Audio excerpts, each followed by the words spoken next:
Hello. I'm Scarlett Johnson, and I am testifying in support of AB 963. I'm honored to represent not only myself, but countless Wisconsin parents who could not be here today, but who enthusiastically support this effort to strengthen the family and pass parental right laws that put Wisconsin families first.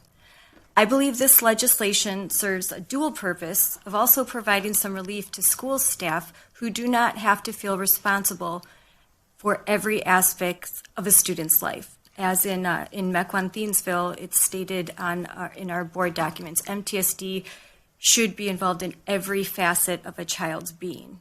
I do not believe that is the case. Shockingly, over the last 2 years, I have come to realize just how much parents have been frozen out of our kids' schools. We have been made to feel utterly powerless. The real power over our public schools is too often held by a select few, who I have come to learn have a vested interest in maintaining the status quo.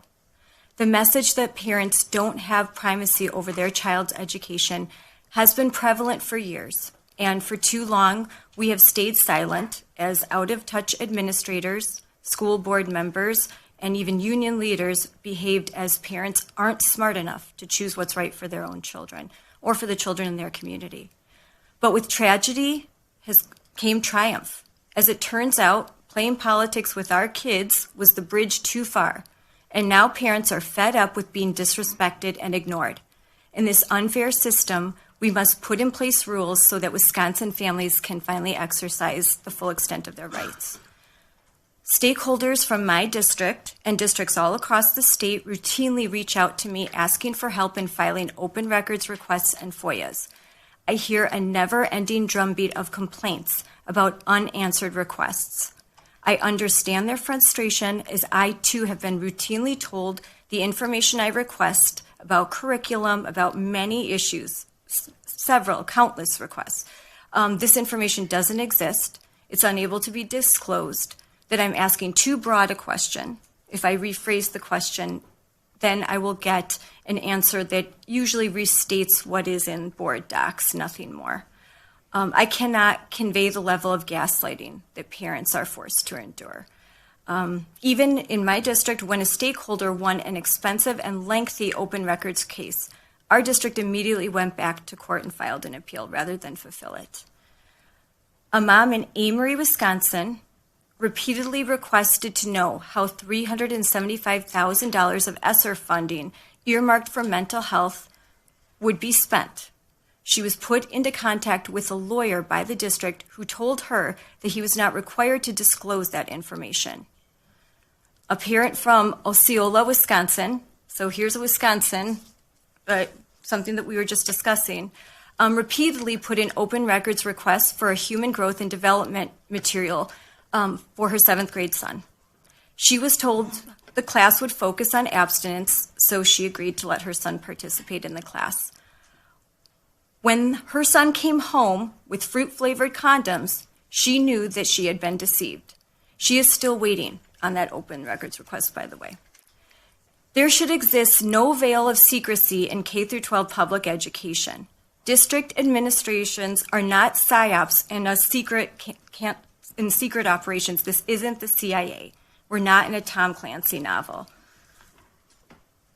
Every parent and stakeholder should have the right to transparency, to know how and where education dollars are being spent. It really should not be this hard.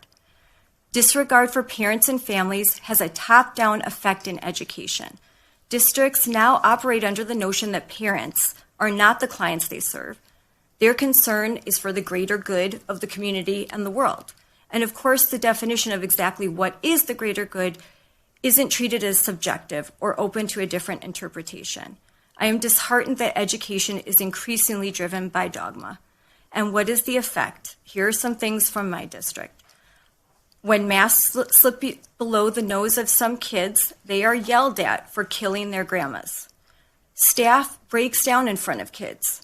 There was an instance of convulsive crying, telling kids their mother will die because several kids had their masks around their chin. A classroom was told that their irresponsible behavior will cause a wedding to be missed. One middle school boy whose mask routinely sagged, he had a lot of allergies, he was yelled at in front of his peers, grabbed by his arm, forcibly taken from his seat, put into an office where he was forced to zoom into that same class. His apologies were rebuffed as this child was told to think about the need to protect public health. This child's family soon discovered multiple situations in which their son was shamed, humiliated, isolated, yelled at, and made to feel such anxiety and fear about his mask slipping or taking a drink of water in class that he no longer wanted to go to school. This family was utterly powerless. Just a few days ago, Ozaki Democrats published this resolution in a local newspaper.